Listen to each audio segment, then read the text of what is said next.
Well, it happened again, everyone. I found yet another early version of the Elizabeth line. This one would have involved an abandoned tube station, taking over the Waterloo and City line, and rebuilding King's Cross. The proposal was published on the 4th of June 1941, and do bear that date in mind because I'm going to come back to that. This proposal was published in the Star newspaper by George Dow. That shouldn't be confused with the present-day newspaper, the Daily Star. Dow started out as a clerk with the London and North Eastern Railway, but he's best known to railway historians for his diagrammatic maps. Anyway, his article in the Star was something completely different. Here's my own diagrammatic portrayal of what he proposed. I've simplified it a bit from his original plan. I should also give you a bit of context to all this. Dow saw two major problems with the suburban railways in London. One was that he saw London's mainline termini as inefficient. Where many cities had a small number of mainline central stations, preferably one, London had 17 termini. That's not including freight depots or underground termini. The Royal Commission on Railway Termini, set up in 1846, determined that no above-ground railways should be built within central London. Some exceptions did get made to this rule, and some railways had got there before the Commission was set up, but on the whole it stuck. And railway companies preferred to build their own termini rather than share. Relations between companies could be volatile, and no one wanted to risk being frozen out of London. The Circle Line, or Inner Circle as it was known when Dow put pen to paper, was an underground line built to connect the termini, but it was slow and overcrowded. The other problem hadn't emerged yet, but Dow was confident that it would. In 1935, London Transport had announced a plan to extend the central line of the London Underground out to Denham in the west and Ongar in the east. Well, while the line was extended, it never got as far as Denham, and the final stretch to Ongar would be closed in 1994. But let's ignore that for now. Dow's problem with this was that it would result in a line something in the region of 40 miles long, with loads and loads of stations. This, Dow felt, was not a very efficient way to cross London. It was slow and would channel more passengers onto the already crowded line. In order to solve all these problems, Dow proposed 4 below-ground lines across London, one running north to south, one from east to west, one from northwest to southwest, and one from east to south. Key to this would be a restructuring of the termini, in a very literal sense. Oddly enough, in the text of the article, he argues that the termini should be in the outer zone of Greater London, but he puts nearly all of his termini on the Circle Line. Anyway, in his plan, Paddington and Victoria can stay. Marylebone and Charing Cross remain, but apparently as through stations for the new lines, rather than termini. Euston, King's Cross and St Pancras would all go and be replaced by a single station known simply as North. Liverpool Street and Broad Street, and presumably Fenchurch Street, though it doesn't specify, would become East. And the Charing Cross main line terminus, Waterloo, Cannon Street and London Bridge, would be replaced with South.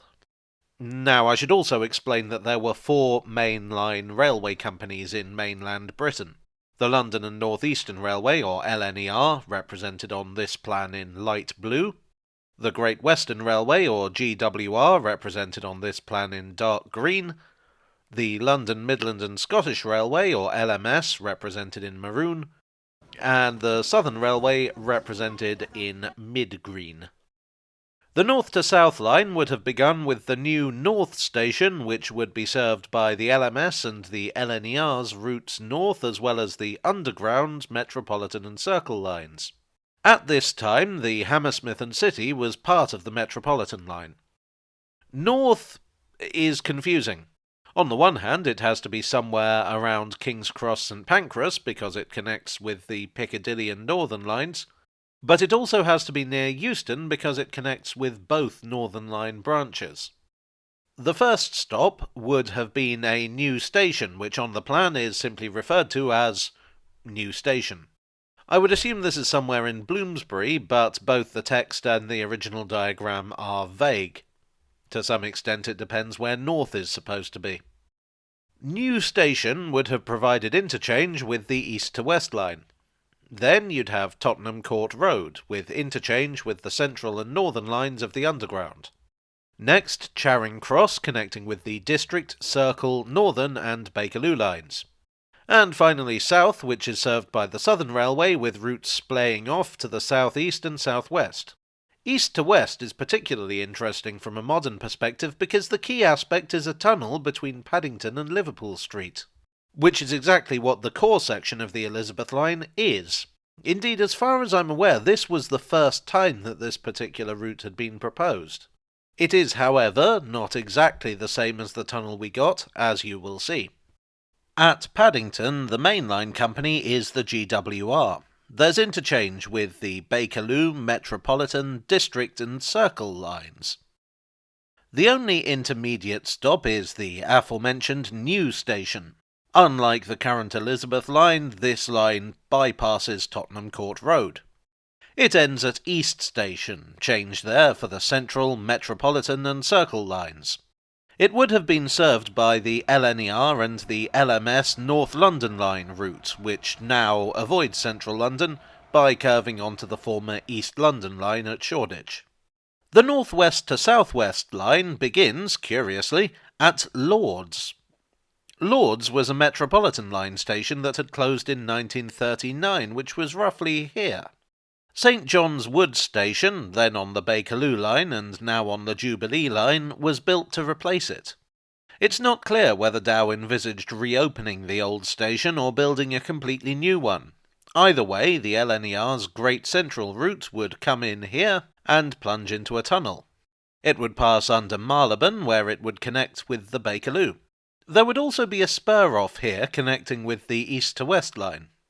There would be intermediate stops at Marble Arch, where the Central line is, and Hyde Park Corner, where the Piccadilly line is, neither of which, for some reason, I have put on this map.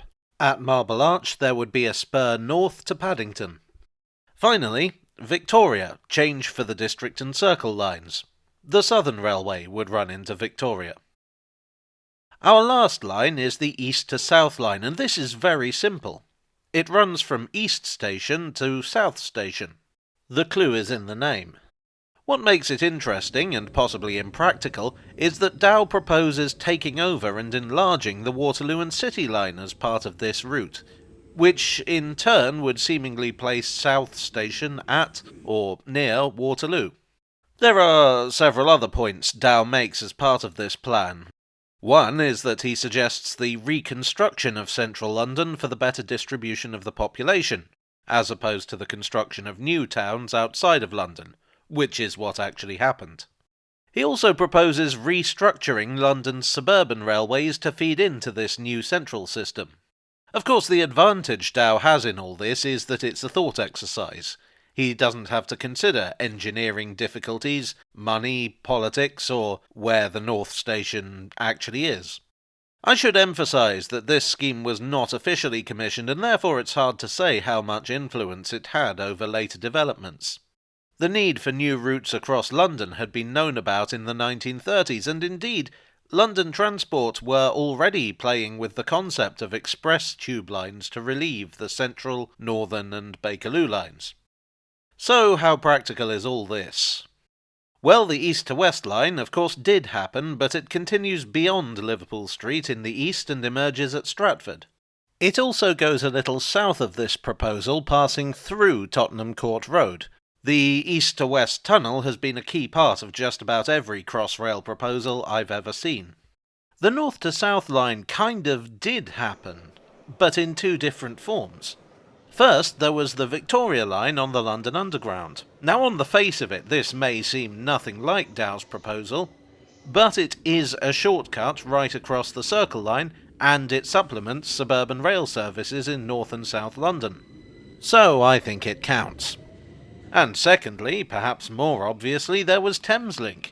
This was a low-budget project, reusing an existing but closed line, which ran from Blackfriars to Farringdon via the Snow Hill Tunnel under the city. Instead of New Station, it intersects with the Elizabeth line at Farringdon. One thing I do wonder about is those two stations in the middle. They would have to be very close together. I think it would have made more sense to reroute the East-West line via Tottenham Court Road and have that as a big interchange between all four lines. That way you'd only have to rebuild one station. Now, the upper part of the northwest to southwest line is interesting to me because several versions of the Crossrail proposal that would eventually become the Elizabeth line involve running a branch off the east-west line and up onto the Metropolitan line, which is basically a cut-down version of what we see here. As for the southern part, well, Victoria is, of course, also served by the Victoria line. The east to south line is the one I find most questionable. Dow argues that the stations that would be replaced have much in common. They were mostly used for commuter traffic and they are, or shortly would be, electrified. But the LMS, the LNER, and the Southern all used different systems of electrification. They were not compatible. I'd also question the usefulness of it. How many people realistically need to go between the eastern and southern suburbs without stopping in the centre? I would argue that it's hard to justify a new line just to do this, especially given that it would mean losing the very useful Waterloo and City line shuttle service between Waterloo and Bank. As I've said before in a recent video, extending the Waterloo and City line, particularly at its northern end, is a project so difficult that you might as well just build a new line. All in all, I think it's very unlikely that this line would make the final cut. Of course, it is possible that the true purpose of all this was nothing but propaganda. The Blitz had ended just a month earlier, causing enormous damage to Britain's cities. There was no way of knowing if similar campaigns might take place in the future. Perhaps either Dow himself or The Star took it upon themselves to publish an article that indicated a brighter future once victory had been achieved. Perhaps the talk of reconstructing the city itself was intended to be the silver lining to the cloud cast by the Blitz. A couple of years later, when victory seemed more assured, the Abercrombie Plan would be devised. This was an official plan for the reconstruction of London, which included, among other things, a radical restructuring of the railways and the elimination of some of the termini. The scheme would undergo several revisions and reworkings, but the end result would be the rail network London has today. We can't know if Dow was a direct influence on any of this, but it certainly seems that he was thinking along the right lines, so to speak. Well, I do hope you enjoyed today's video. If you did, please do leave a like and consider subscribing for more. The article and the map that I refer to here were republished in the book Telling the Passenger Where to Get Off by Andrew Dow, which is a history of George Dow and his map-making, and I would thoroughly recommend it if you want to know more about the fellow. I would like as ever to thank my donors on Ko-fi, on Patreon, and here on YouTube for your always generous support. You are the rerouting to my east-west line, and I will see you all again very soon. Cheerio.